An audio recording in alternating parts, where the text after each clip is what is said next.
Sir আপনি তো ওনাকে ভালো করে চেনেন, এসিপি স্যার চুপ করে আছেন কেন? এমন কি প্রয়োজনীয়তা আছে যে জ্যাসমিনের মৃত্যুর রহস্যের উপর তালা লাগিয়ে রেখেছেন উনি? এসিপি স্যার কখনো তালা লাগান না, উনি তালা খোলেন। তাহলে এই তালা খুলতে এত দেরি কেন স্যার?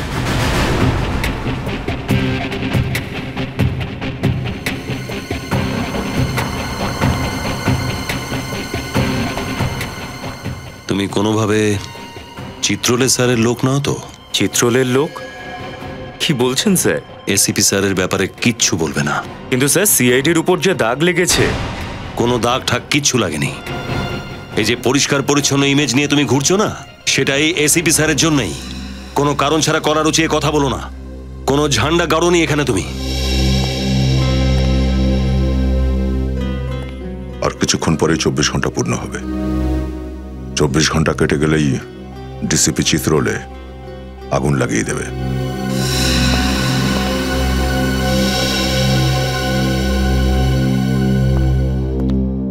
কি হয়েছে? হ্যাঁ, কি হয়েছে? কিছু নয় স্যার, আমরা সেটাই ভাবছিলাম যে এসিপি প্রদ্যুমান এখান থেকে কবে যাবে, তাই তো? একটা কথা মনে রেখো, প্রদ্যুমান আজ পর্যন্ত ডিসিপি কে ভয় পেয়ে কোনো কাজ করেনি, না কোনোদিন করবে। দেখি উনি কি করেন। ডিসিপি স্যারের কাছে ক্ষমতা নিশ্চয়ই আছে, কিন্তু এতটা নয় যে আমাদের টিমটাকে ভেঙে দেবেন। আমি এটা কিছুতেই হতে দেব না স্যার। স্যার আপনি ডিসিপি স্যারকে জাসমিনের মৃত্যুর ব্যাপারে বলছেন না কেন? না বললে কি করবেন? আমাকে বার করে দেবেন? কিন্তু সত্যের লড়াইয়ের কাছে কখনো কখনো বলিদান দিতে হয়। প্রদ্যুমান, সত্যের লড়াইটা সেখানেই হয় যেখানে সত্যটা দেখা যায়। যেটা ওই ক্যামেরাতে দেখা গিয়েছে সেটাই সত্য, যে এসিপি একটা নিরীহ মেয়েকে বাঁচাতে পারলো না, সেটাই সত্য। এটা তো সময় আসলেই সবাই জানতে পারবে যে এসিপি প্রদ্যুমান জাসমিনের প্রাণ কেন বাঁচাতে পারেনি। সেই সময়টা এসে গেছে। এখনই এই মুহূর্তেই জানা যাবে যে এসিপি পালালো কেন। সত্যি বলার সাহস আছে তোমার?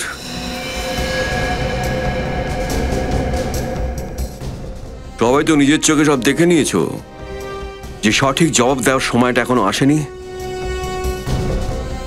কিন্তু আমি এতক্ষণ অপেক্ষা করতে পারবো না। আমি তোমাদের জন্য উপহার নিয়ে এসেছি। উপহার। কি উপহার স্যার? বলবো? হ্যাঁ স্যার, কিরকম উপহার? একজন নতুন এসিপি।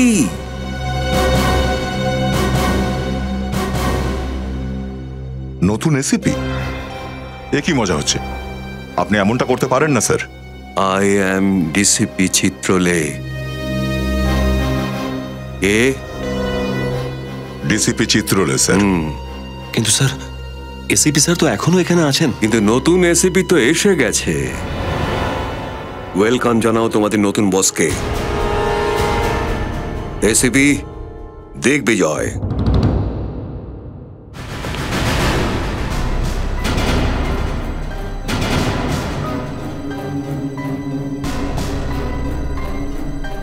স্যার। দিগ্বিজয়, তুই তো আমার সময় ইন্সপেক্টর ছিলিস।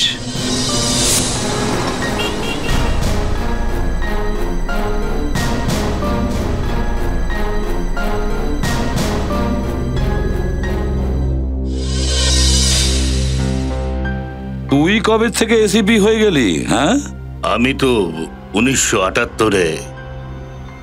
আমি ওকে এসিপি বানিয়েছি। Thank you sir, thank you. আমি আশা করছি যে আমি আসাতে সিআইডি আগের চাইতে অনেক ভালো এবং অনেক বাহাদুরির সঙ্গে কেস সলভ করবে। স্যার, সিআইডিতে আজ পর্যন্ত সব কেসগুলো খুব ভালোভাবেই আর বাহাদুরির সঙ্গেই সলভ করা হয়। বাহাদুর? বাহাদুর? কি বাজে মজা। চিত্রলে বাবু, আপনি আমাকে যতটাই উস্কানোর চেষ্টা করুন না কেন, কিন্তু জাসমিনের মৃত্যু রহস্য সঠিক সময় আসলে তখনই বলবো। ততদিনে অনেক দেরি হয়ে যাবে প্রদ্যুমান। যাই হোক, দিগ্বিজয় স্যার, তুমি তোমার টিমের সাথে পরিচিত হও। স্যার, ওই হলো সিনিয়র ইন্সপেক্টর অভিজিৎ। এই মিডিয়া তোমাকে হিরো বানিয়ে রেখেছে। তোমার প্রখর বুদ্ধির প্রশংসায় পঞ্চমুখ, কিন্তু ওরা বারবার ভুলে যায় যে এর প্রখর বুদ্ধি বারবার স্মৃতিশক্তির লোপ পাওয়ার পুরনো রোগ রয়েছে।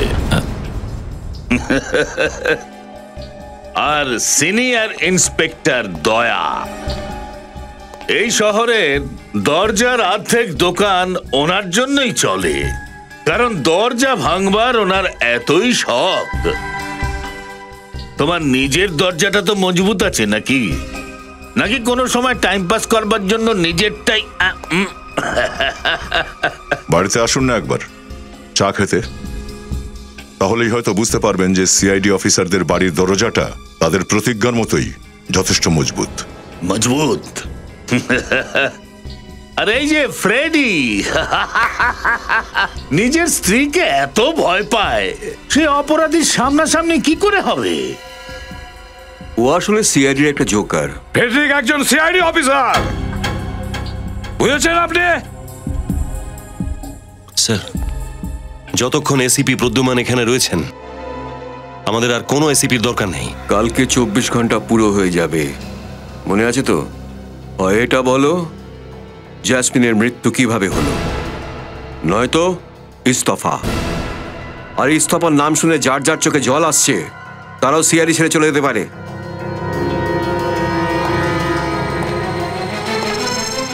চিত্রলে বাবু, আপনি আমার ইস্তফা চাইছেন তো? নিশ্চয়ই।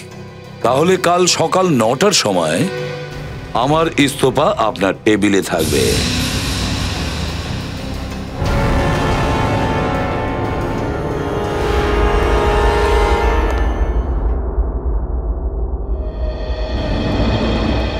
সিআইডির জন্য আমি যা যা করেছি সেটা চিত্রলে আমার থেকে কেড়ে নিতে পারবে না। সিআইডির সম্মান বাঁচাতে আমি দিন রাত সব সময় একটাই কথা আমার মুখে লেগে থাকতো, সিআইডি সিআইডি সিআইডি। না সুখের চিন্তা করেছি না কোনো সম্পর্ক। সিআইডির জন্য আমি আমার নিজের হাতে ছেলেকে মেরেছি। ছেলের খুনের কলঙ্ক আমি সারা জীবন আমার মাথায় নিয়ে বইছি। আর আজ ডিসিপি আমাকে বলছে রিজাইন করতে। স্যার,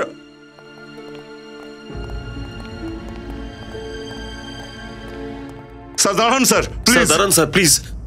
স্যার দাঁড়িয়ে যান স্যার, প্লিজ স্যার, এক মিনিট স্যার, এক মিনিট। আপনি কোথায় যাচ্ছেন স্যার? স্যার আপনি ভেতরে চলুন স্যার, প্লিজ। আমরা কোনো না কোনো রাস্তা বের করবই। এবার তোমরাও আমাকে বলবে, তোমরাও। স্যার, আপনার সামনে আমরা কিচ্ছু নই। যা যা শিখেছি আপনার থেকে শিখেছি, কিন্তু কোনো না কোনো উপায় তো আমরা ভাবতেই পারি। হ্যাঁ স্যার, আমরা জীবন বাজি রাখবো, কিন্তু এভাবে যেতে দেবো না আপনাকে স্যার, প্লিজ। ডিসিপি চিত্রলে আমার রেজিগনেশন চাইছে, তাই তো? দিয়ে দেবো রেজিগনেশন। কাল সকালেই ওর টেবিলে আমার রেজিগনেশন থাকবে। Sir please sir, sir sir sir আমাদের কথা শুনুন স্যার, প্লিজ। স্যার, স্যার আমরা বুঝতে পারছি যে ডিসিপি চিত্রলের কথায় আপনি খুব অপমানিত হয়েছেন, আর তাই আপনার মাথা এখন খুব গরম স্যার। কিন্তু প্লিজ স্যার, প্লিজ একটু ঠান্ডা মাথায় ভাবুন। আপনি যদি এভাবে আমাদের ছেড়ে চলে যান তো আমাদের এরপর কি হবে স্যার? হ্যাঁ, নিজের হাতে একটু একটু করে এত বড় যেটা বানিয়েছেন স্যার, সেই টিম স্যার, সেই টিম একদম ভেঙে যাবে স্যার, প্লিজ। দয়া, এসিপি প্রদ্যুমান সিআইডিতে থাকুক বা না থাকুক, কিন্তু আমি পুরো বিশ্বাস করি যতক্ষণ তোমরা দুজন সিআইডিতে থাকবে সিআইডি ততটাই মজবুত থাকবে যতটা আজ আছে। না স্যার, আপনি ছাড়া সিআইডি টিমটা ভেঙে যাবে স্যার। আপনি ছাড়া সিআইডি টিমটা একেবারে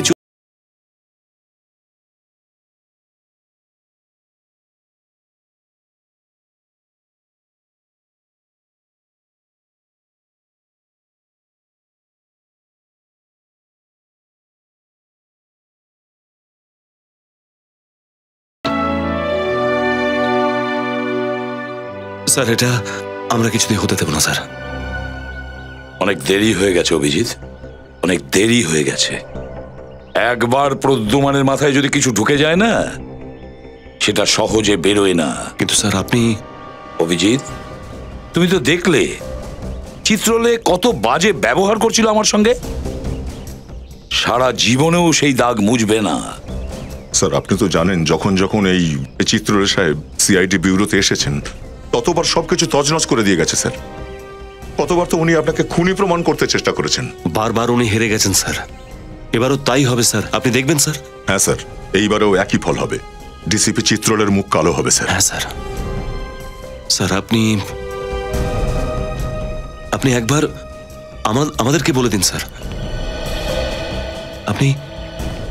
আপনি জাসমিনকে কেন বাঁচাতে পারেননি স্যার? তুমি আমার কাছে কৈফিয়ত চাইছো? না না স্যার। স্যার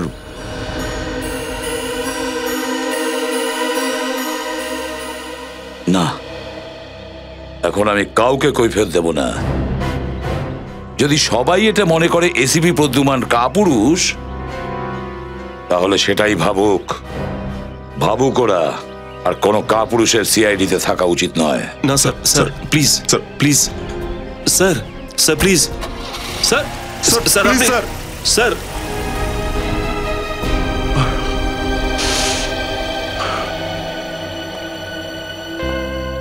এসিপি প্রদ্যুমান ছাড়া সিআইডি চলতে পারবে না। হ্যাঁ দয়া, এসিপি স্যারের ইস্তফা চিত্রলের কাছে যেন না পৌঁছায়। কিছু দেখেছো তো? ঠিক আছে। হ্যাঁ, আরে শুনছি। মেয়েরা সবাই ভালো করে মেহেন্দি লাগাও। আমি এখানে মেহেন্দি করে নিচ্ছি। ঠিক আছে ঠিক আছে। আমি কিন্তু এখানেই সাজাবো। এই তুই করবি না? বাবা রোহন, হ্যাঁ আমি নিশ্চয়ই আগের জীবনে কোনো পুণ্য করেছিলাম যার জন্য তোমার মতো জামাই পেয়েছি। আরে বাবা, সেটা তো আমার সৌভাগ্য। আমার তো মনে হচ্ছে যে আমার ভাগ্যটা খুলে গেছে, যে মালবিকার মতন এত সুন্দর একটা মেয়ে পেয়েছি। তুমিও বাবা।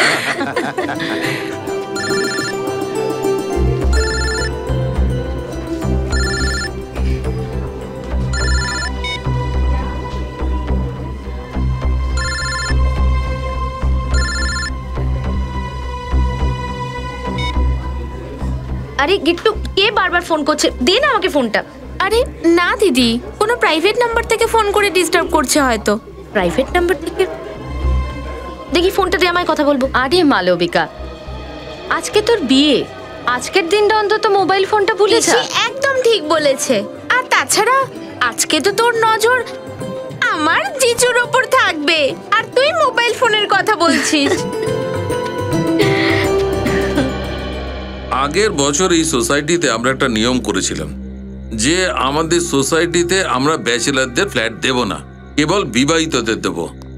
কিন্তু যদি এই ধরনের কোনো পরিবারকে আমরা দিই তাহলে তো চিন্তা বেড়ে যাবে। তার চেয়ে ভালো তো কোনো ব্যাচেলারকেই দেওয়া।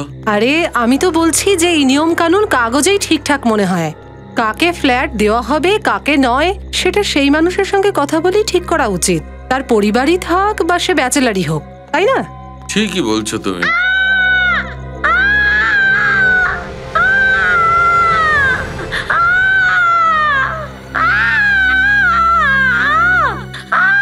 না, শুরু হয়ে গেছে আবার সেই চেঁচামেচি। জবে থেকে ফ্ল্যাট নাম্বার 606-তে এই লোকগুলো এসে আছে তখন থেকে তো আমাদের ঘুম আর শান্তি দুটোই উঠে গেছে। তুমি তোমার ঘুম নিয়ে পড়লে? আমার তো ওই মেয়েটার জন্য খুব চিন্তা হচ্ছে। জানি না কি সহ্য করছে ওই মেয়েটা। এসিপি স্যারের আমাদেরকে বলা উচিত ছিল, কেন উনি আমাদেরকে বললেন না? হ্যাঁ, আমরাও তো সাহায্য করতে পারতাম ওনাকে। যে সাংঘাতিক অপমান হতে হলো এসিপি স্যারকে, সেটা তো হতে হতো না। স্যার কিন্তু এসিপি স্যার এভাবে চলে কেন গেলেন? না, কোনো বড় রহস্য আছে। স্যার উনি তো চলে গেছেন, আর চিত্রলে স্যার এসিপি দিগ্বিজয় স্যারকে আমাদের মাথায় বসিয়েছেন। মুখটা দেখেছেন ওই নতুন এসিপির? অত্যন্ত কালো, অনেক ধুয়েছি, দুনিয়ার সব সাবান টেস্ট করেছি, কিন্তু একই রকম আছে। তারপর আশা ছেড়ে দিয়েছি। উপরওয়ালা এই রংটা দিয়েছে, তার সঙ্গে কে পাঙ্গা নেবে? কেউ কিছু বললো নাকি গুড মর্নিং এর মতো? Good morning sir. Good morning. খুব হালকা আওয়াজ, তাই না? Good morning sir. Good morning, very very good morning. তোমরা এটা ভাববে না যে আমি চিত্রলে সাহেবের লোক। বড় বাজে লোক উনি। ভালোই ছিলাম সিভিল ব্রাঞ্চে, কিন্তু সেখান থেকে তুলে এনে এখানে বসিয়ে দিল। কিন্তু প্রদ্যুমান সাহেব আপনাদের খুব ভালো ট্রেন্ড করেছে। এবার জোশ লাগাও, দেখো আমরা সবাই মিলে একটা কেস সলভ করে ফেলবো। এই যে জেসমিন, কায়েব, জেসমিন মারা গেছে, সুহানা ও মারা গেছে, প্রিয়া, এই প্রিয়া গভীর জলের মাছ। ওকে ধরবার জন্য সিআইডির অনেক পরিশ্রম করতে হবে। চলো সিআইডি খেলি এবার। হ্যাঁ, কম্পিউটার মহোদয়, প্রথম প্রশ্ন, এই প্রিয়াকে খুঁজে বার করবার জন্য কি করা যায়? ওয়াইফকে ফোন করা যায়? হ্যাঁ স্যার। তাহলে করো না, উনি যা বলবেন সেটা করব আমরা। না স্যার, সরি স্যার। ওকে। কম্পিউটার মহোদয়, দ্বিতীয় উপায় হলো প্রিয়াকে খোঁজবার জন্য তার বাড়ির দিকে নজর রাখা যায়। স্যার, প্রিয়ার বাড়িতে আমরা অনেক আগে থেকেই নজর রাখছি, এজন্য বাড়ি ফেরার ভুল করবে না স্যার। দেখেছ, অভিজিতের মতন অফিসার পাওয়া খুব মুশকিলের ব্যাপার। কম্পিউটার মহোদয়, তৃতীয় উপায়, এই শহরে যত হোটেল আর রেস্ট হাউস আছে সেসব জায়গায় প্রিয়ার ছবি পাঠানো যায়। এই কাজটা আমরা আগেই করে ফেলেছি স্যার। করে ফেলেছো? হ্যাঁ স্যার, আর তার সাথে সাথে আমাদের যত ইনফর্মার আছে তাদেরকেও কাজে লাগিয়ে দিয়েছি। তাহলে কম্পিউটার মহোদয়, বাকি কি রইলো? কিচ্ছু বাকি নেই। আরে, এই লোকটা আবার এখানে কেন? দাঁড়াও, সামলাচ্ছি। স্যার স্যার স্যার, কি হয়েছে স্যার? কেউ আমার জীবনে নতুন করে আবার চোখের জল ভরে দিয়েছে। কি হয়েছে স্যার? আমি এসিপি প্রদ্যুমানের ইস্তফা হেড অফিসে পাঠাতে যাচ্ছিলাম, তার আগে কেউ টেবিল থেকে ওটা উঠিয়ে নিয়েছে। টেবিলের উপর থেকে কি করে গায়েব হয়ে গেল? আরে, আমি 2 মিনিটের জন্য টয়লেটে গিয়েছিলাম, ব্যাস ওটা গায়েব। আপনি কি এদের কাউকে সন্দেহ করছেন? হ্যাঁ।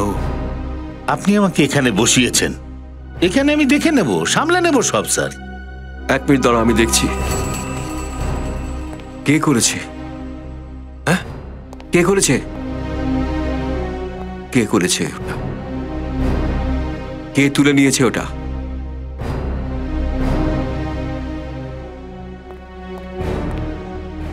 ও, পুরবী,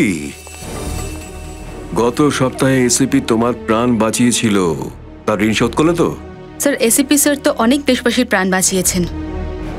সবাই চান যিনি ফেরত আসেন সিআইডিতে। প্রত্যেকটা মানুষই চায় যে এসিপি আবার ফিরে আসুক। হ্যাঁ, জোট পাকানোর গন্ধ আসছে। তুমি জানো কি, এসিপি চলে গেছে ফাইনালি। এসিপি ইস্তফা দিয়ে দিয়েছে। কিন্তু স্যার, ইস্তফা তো কে করেছে? কে? হ্যাঁ, কে করেছে? স্যার, আমি চুপ করো।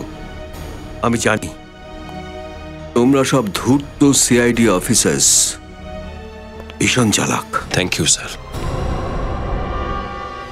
থ্যাংক ইউ বলার কোনো প্রয়োজন নেই। আমি তোমাদের প্রশংসা করছি না, দোষারোপ করছি তোমাদের ওপর। ইস্তফাটা গেল কোথায়? গেল? Right sir. তুমি এদিকে এসো।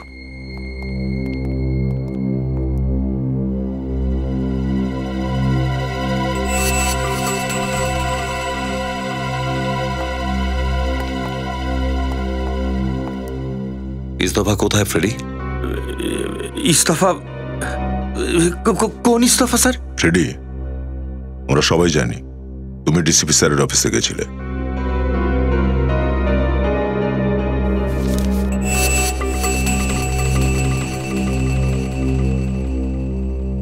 আমি নিজেকে আটকাতে পারিনি। আমার চাকরিটা যদি চলেও যায়, আমার তাতে কিচ্ছু যায় আসে না। এসিপি স্যারের জন্য আমি প্রাণ দিয়ে দেবো।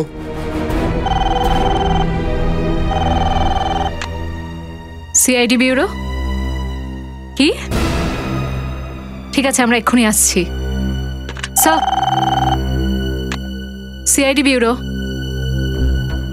আপনি ঘাবড়াবেন না, আপনার অ্যাড্রেসটা বলুন। ঠিক আছে, আমরা আসছি। কি হয়েছে? স্যার, দুটো আলাদা আলাদা জায়গায় অপরাধ হয়েছে। প্রথম ফোন কলটা ভ্যালেন্টাইন রিসর্ট থেকে করেছে, যেখানে মালবিকা নামে এক বধূ নিজের হবু স্বামীকে খুন করে দেয়, তারপর ওখান থেকে পালিয়ে যায়। আর স্যার, দ্বিতীয় ফোন কলটা শান্তি অ্যাপার্টমেন্ট থেকে এসেছে, যেখানে বিরাট আর সানিয়া নামের হাজব্যান্ড ওয়াইফ নিজেদের ফ্ল্যাট থেকে নিখোঁজ। এই দেখুন, প্রিয়ার কেসটা এখনো পর্যন্ত সলভ হয়ে উঠলো না, তার মধ্যে আরো দুটো কেস আবার এসে হাজির। ফ্রেডি, সিআইডির কাজ হচ্ছে সমাজ থেকে অপরাধকে মেটানো। প্রিয়ার কেসটাও সলভ হবে, আর এই দুটো কেসই।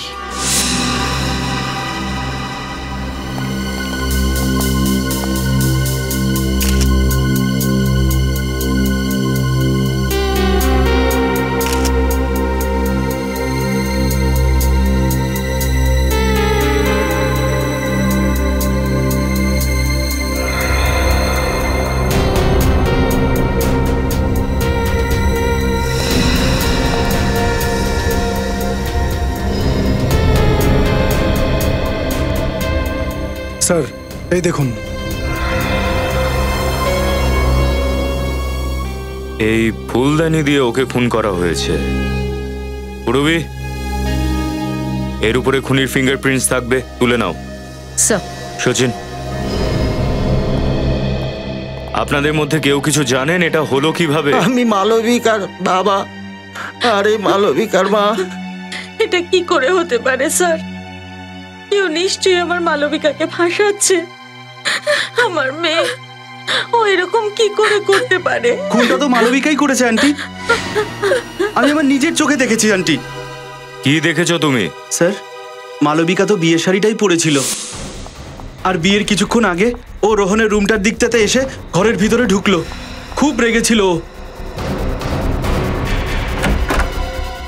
তার ঠিক কিছুক্ষণ পর রুম থেকে একটা চিৎকারের আওয়াজ পেলাম।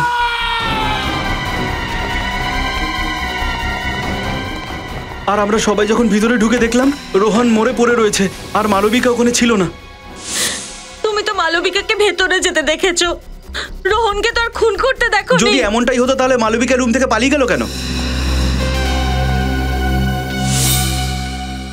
এই দেখুন স্যার, এইখানে রক্তের ফোঁটা পড়ে আছে, অথচ ফুলদানিটা ওখানে পড়ে আছে, আর ওর লাশটা এখানে, অথচ সব রক্ত এখানে। শুধু বুঝতে পারছি না যে রক্তের ফোঁটা এখানে এলো কি করে। স্যার,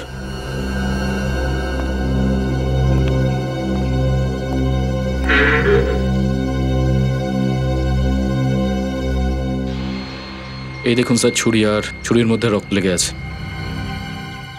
কিছু বুঝতে পারছি না। রোহনের শরীরে ছুরির আঘাতের কোনো চিহ্ন নেই, তাহলে এই ছুরির উপরে রক্ত কার? আচ্ছা, এইটা বলো যে মালবিকা যখন রোহনের ঘরে গিয়েছিল এই ছুরিটা ওর হাতে ছিল? না স্যার। মানে এই ছুরি আগে থেকেই ঘরের ভেতরে ছিল? স্যার, কাল রাতে প্রাইভেট নাম্বার থেকে ফোন আসছিল যে মালবিকাদের বিয়েটা বন্ধ করে দেওয়া হোক, নয়তো ওর জীবনটা নষ্ট হয়ে যাবে। কে করছিল ফোন? জানি না স্যার, আমার মনে হয়েছিল যে ওটা দিদির কোনো বন্ধুরই বদমাইশি, আর তাই আমি ওই ফোন কলে বেশি মন দিইনি। স্যার, নিশ্চয়ই কোনো গন্ডগোল আছে। ফ্ল্যাটটা বন্ধ আছে, হতে পারে কোথাও ঘুরতে টুরতে গেছে আর কি। আপনাদের কেন মনে হচ্ছে এই লোকেরা গায়েব? বিরাটের বাবা রাত 2টোর সময় বেরিয়েছিল, সানিয়ার বিরাট ভোর 4টের সময় বেরিয়েছিল। রাতেই চলে গেছে সবাই? বিরাটের হাতে সুটকেস ছিল, দেখে মনে হচ্ছিল স্যার বাইরে যাচ্ছে। হ্যাঁ ঠিক আছে, কিন্তু প্রবলেমটা কি? স্যার, যবে থেকে এই লোকটি, এই বিরাট সানিয়াকে বিয়ে করে এই ফ্ল্যাটে এনেছিল, তখন থেকে দুজনের কেউই বাইরে বেরোয়নি। ব্যাস শুধু চিৎকারই শুনেছি স্যার, যন্ত্রণা আর আর্তনাদ। যন্ত্রণার আর্তনাদ? আগে হ্যাঁ, এমন মনে হতো যে বিরাট আর ওর বাবা ওই মেয়েটিকে খুব বাজেভাবে মারধর করতো স্যার। কি আপনারা কখনো জানার চেষ্টা করেননি যে কেন? করেছিলাম স্যার, আমি একবার একথা জানার চেষ্টা করেছিলাম যে এটা ঝগড়া না মারামারি।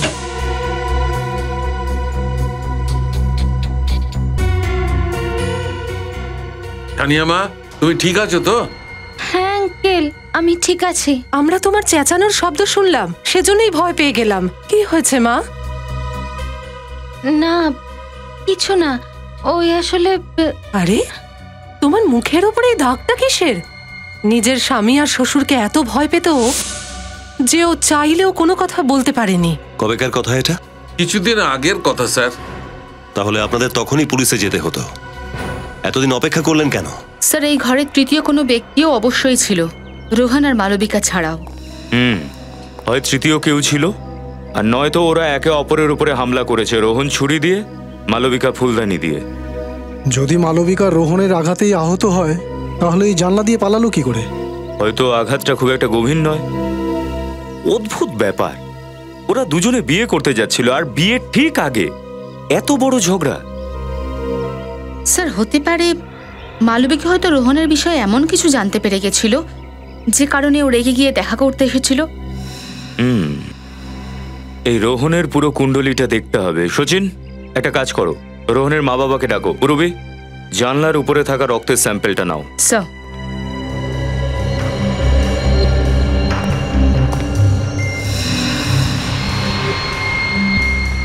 স্যার, রোহনের বাবা মা তো বিয়েতে আসেইনি।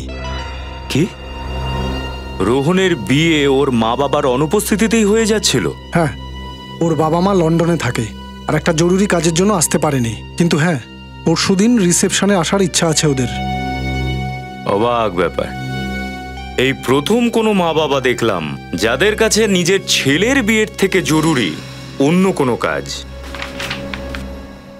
তাড়াহুড়ো করে এখান থেকে চলে গেছে, আমাদের জন্য কোনো সূত্র নিশ্চয়ই রেখেছে। স্যার,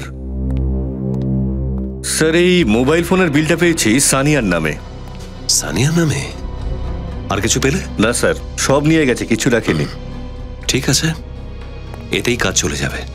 একটা কাজ করো, বাইরে যে নেইবার্স আছে ওদেরকে দিয়ে বিরাট, সানিয়া আর ওর বাবার স্কেচ বানিয়ে নাও।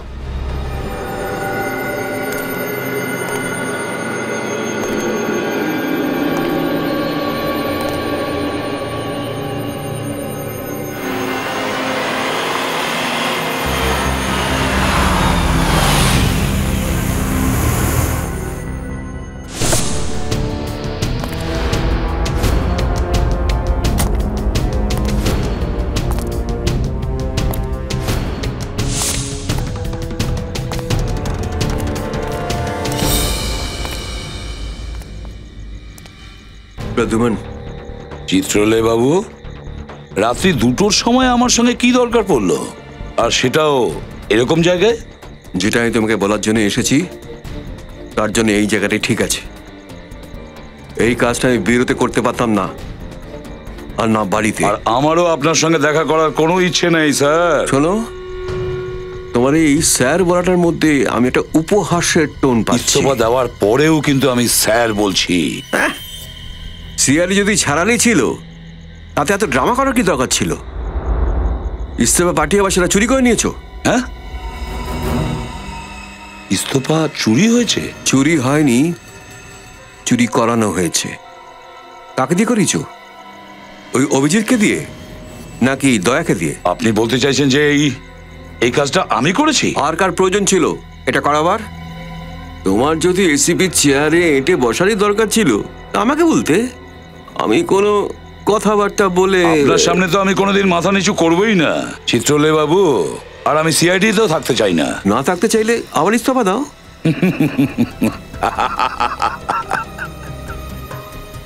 চিত্রলে বাবু, যদি আমি ইস্তফা না দিই আপনি কিচ্ছু করতে পারবেন না, আমার বিয়েই করতে পারবেন না আমায়। কি এই প্রদ্যুমনটা আমাকে নাচিয়েই ছাড়বে। একদম ঘাবড়াবেন না চিত্রলে বাবু, আমার ইস্তফা কাল সকালে আপনার টেবিলে পৌঁছে যাবে। আচ্ছা, কিন্তু এবারে সবার সামনে দিও কিন্তু, তাহলে আবার লোকের সন্দেহ হয়ে যাবে যে এসিবি আবার ফিরে এসেছে এখানে। এসিপি চলে যাবে, আর নিশ্চয়ই যাবে।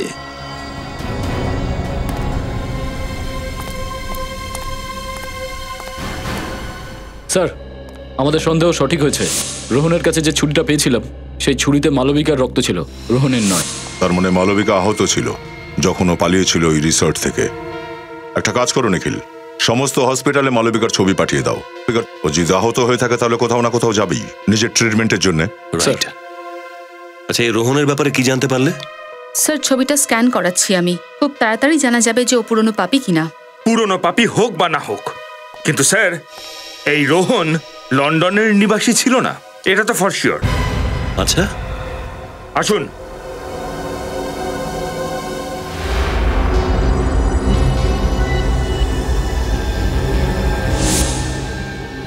তোমরা তো ওরাই না, সুহানের মা বাবা? কি এখানে কেন নিয়ে এসছো এদের? এই দুজন সিনেমায় অভিনয়ের সুযোগ তো পাচ্ছিল না, তাই এরা দুজন আসল জীবনে ধারা 3 মা বাবার রোলে সাইন করে যাচ্ছিল। আচ্ছা, তো এই সোহন ছাড়া আর কার কার বাবা মা সেজেছে? ওই যে আমাদের রোহন। ভুল হয়ে গেছে স্যার, আমায় মাফ করে দিন স্যার। রোহনের ব্যাপারে কি কি জানো তোমরা? আগে আগে কিছুই না স্যার। ওরা তো আমাদের সঙ্গে কথাই বলতো না, ওরা বলতো শুধু নিজের কাজটাই করো। স্যার এই রোহান আসলে রোহান নয়, বিল্লু। স্যার অনেকবার 420 কেসেও জেলে গিয়েছে। ওর অ্যাড্রেস আছে না এখানে? হ্যাঁ স্যার। স্যার 13/24 ত্রিপোলিয়া বাজার। আপনারা মেরে ফেলেছেন আমার বিল্লুকে। দেখুন, আমরা বিল্লুকে মারিনি। ওর খুন ওর কোনো শত্রু করেছে। ও কোনো মালবিকা নামে কাউকে বিয়ে করতে যাচ্ছিল। না, এটা কিছুতেই হতে পারে না। আমার বিল্লু কখনো এরকম করতে পারে না। আমাকে ছেড়ে দিয়ে অন্য কাউকে কখনো বিয়ে করতে পারে না। বিয়ে তো ও করছিল, হয়তো নকল বিয়ে করছিল, নিজেকে রোহন বলে। রোহন? চা খান না স্যার। আর একদম চিন্তা করবেন না, এমন অ্যাক্টিং করব আর এমন অ্যাক্টিং করব না, আমার অ্যাক্টিং এর সামনে আসল লোকও হার মেনে যাবে। আশা করি সেরকমই হোক। মন দিয়ে কাজ করো, তাহলে ম্যাডাম খুশি হবেন। ম্যাডাম খুশি হলেই প্রমোশন। আর হ্যাঁ, সামনের সপ্তাহ থেকে কাজ শুরু করো। একদম স্যার। এই তোমার মোবাইল ফোন, আর এই তোমার নতুন সিম কার্ড। আমি বিল্লুকে বারবার জিজ্ঞাসা করেছি যে এবারও কি গন্ডগোল পাকাচ্ছে, কিন্তু প্রত্যেকবার ও শুধু একটাই কথা বলেছে যে ও যা কিছু করছে সব আমাদের ভবিষ্যতের জন্য করছে। হ্যাঁ, রোহান বলছে।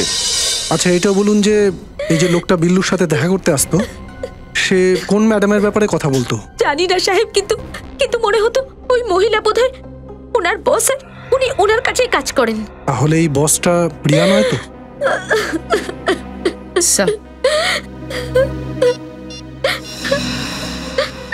দেখুন, এটা কি সেই লোক যে আপনার স্বামীর সঙ্গে দেখা করতে আসতো? হ্যাঁ ম্যাডাম, এটা তো সেই লোকটা। এই ফুটবল ম্যাচের গোলকিপার অমর, দেখি ও সিআইডি। আপনি সানিয়ার মা? হ্যাঁ, কিন্তু আপনারা? নমস্কার, আমরা সিআইডি থেকে আসছি। কি? সিআইডি থেকে? কেন? আমার মেয়ে ঠিক আছে তো? দেখুন, আমাদের ওর ব্যাপারে কিছু প্রশ্ন করতে হবে আপনাদেরকে। কিরকম প্রশ্ন? আপনার শুনে খুব ধাক্কা লাগবে, কিন্তু আপনার জামাই বিরাট আপনার মেয়েকে মারধর করে। কি কি বলছেন আপনারা? বিরাট তো খুব ভালো ছেলে। এই তো কিছুদিন আগেই ওদের দুজনের বিয়ে হলো। আমার সানিয়ার সাথে কথা বলতে হবে। আন্টি, ওর ফোনটা বন্ধ আছে। ফোন বন্ধ? কোথায় আমার মেয়ে? মানে বিরাট ওকে ওর সাথে কোথাও নিয়ে চলে গেছে। আমরা ওদের খোঁজার চেষ্টা করছি। হে ঈশ্বর, আমার মেয়ের কিছু হয়নি তো? না না, আপনি ভরসা রাখুন, সিআইডি ওদেরকে নিশ্চয়ই খুঁজে বার করবে। আপনি এটা আমাদেরকে বলুন যে বিরাটের সম্বন্ধ আপনাদের কাছে কিভাবে এলো, কে নিয়ে এসছে? সানিয়ার খুড়তো বোন জ্যাসমিন, ও এই সম্বন্ধটা নিয়ে এসেছিল। আমাদের সম্বন্ধটা ভালো লাগলো, ছেলেটা ভালো ছিল, তাই তাড়াতাড়ি বিয়ে দিয়ে দিলাম। জ্যাসমিন?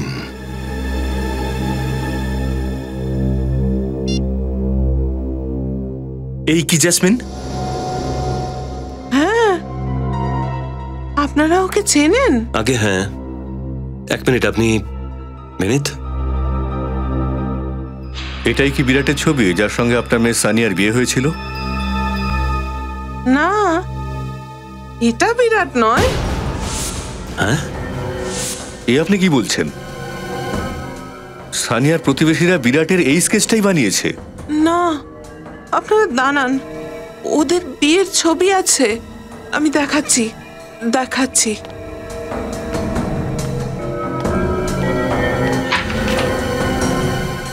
তাহলে এই কে?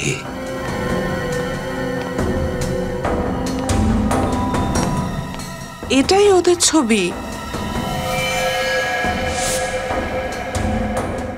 এ তো দেখছি অমর। স্যার, এটা তো কোনো গভীর আর বড় সড়ো চক্রান্ত মনে হচ্ছে। এই অমর যাকে আমরা ভোলা ভালা ভাবছিলাম, সে তো দেখছি সব থেকে বড় খিলাড়ি। তাই তো। তার মানে বিল্লুর বিয়ে করিয়েছে মালবিকার সাথে, নকল বিয়ে। নিজে বিয়ে করেছে সানিয়ার সাথে, আর ওই সানিয়াকে পাঠিয়ে দিয়েছে ওই বাবা আমার কাছে। চক্করটা আসলে কি? স্যার, যদি জাসমিন এই কেসের সাথে জড়িত থাকে তাহলে আমরা খুব কাছে আছি এসিপি সাহেবকে নির্দোষ প্রমাণ করার জন্য। না, এত সহজ নয় ফ্রেডি। আগামী 1 ঘন্টার মধ্যে এসিপি স্যার বিরত থাকবেন, আর ওই চিত্রলে ওনার থেকে রেজিগনেশন লেটার নেবেন। আমি এসিপি প্রদ্যুমান সজ্ঞানে বলছি, আজ সিআইডি থেকে আমি রিজাইন করছি। আজকের পরে আমার সিআইডির সঙ্গে কোনো সম্পর্ক থাকবে না। আমি এটা প্রতিজ্ঞা করছি যে আমার সিআইডির 15 বছরের চাকরি জীবনে সরকারের, পাবলিকের, ক্রিমিনালসদের, তাদের প্রত্যেকের যতগুলো গোপনীয় বিষয় আছে, যেগুলো আমার জানা আছে, সেই সব না আমি কাউকে বলবো না, ওগুলো কোনো প্রেসে বা কোনো বইয়ে ছাপতে দেব না। চাকরি ছাড়ার পরেও আমি জনগণ ও দেশের প্রতি সর্বদা বিশ্বস্ত থাকব।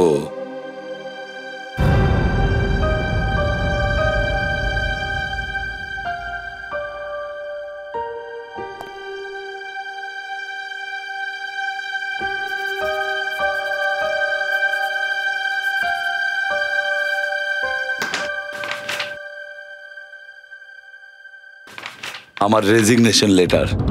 আজ আমি সিআইডি ছেড়ে দিচ্ছি। স্যার না, স্যার প্লিজ, আপনি ডিজাইন করবেন না please.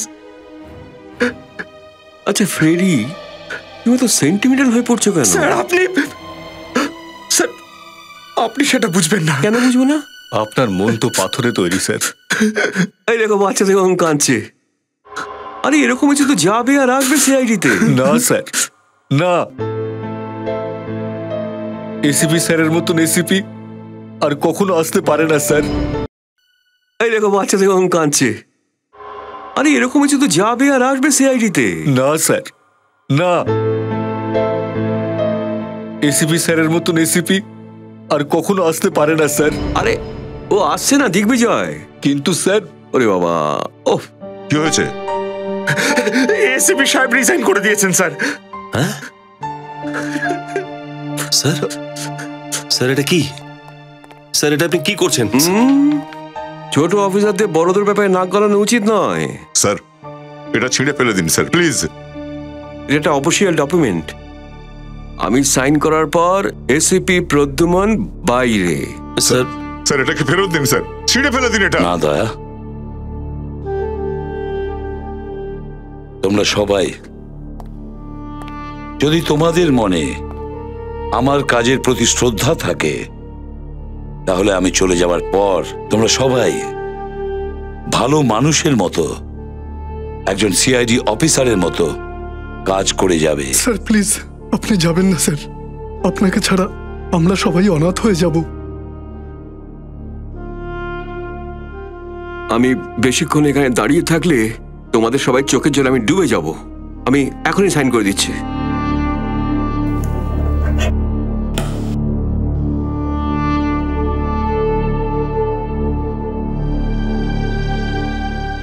ACP Pradyuman, O sorry, আপনি তো এখন এসিপি নন। Mister Pradyuman, you are out.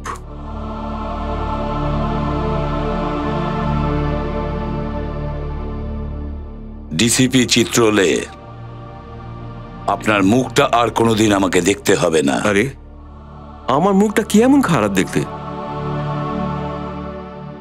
ওই গানটা দাও।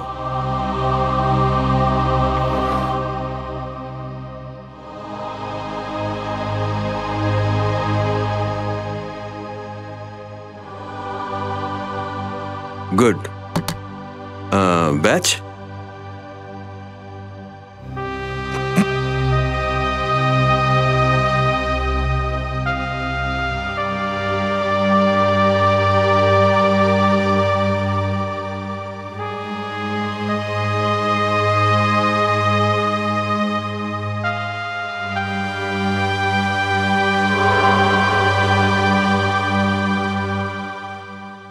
এই ব্যাজটা কি আমি রাখতে পারি? Pradyuman, you are out. ব্যাচটা এখানে রেখে যাও। দাও।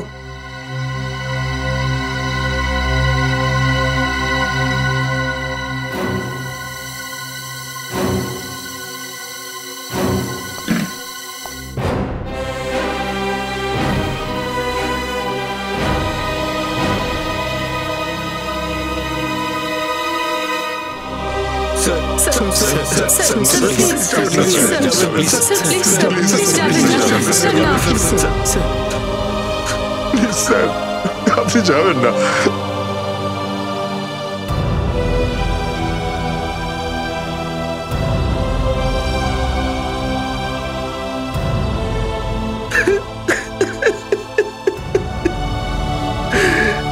প্রদ্যুমান,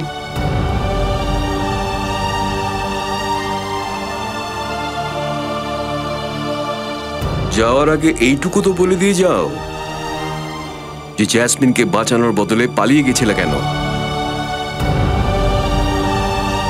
পরে কোনোদিন বলবো। চিত্রলে বাবু, গুড বাই স্যার।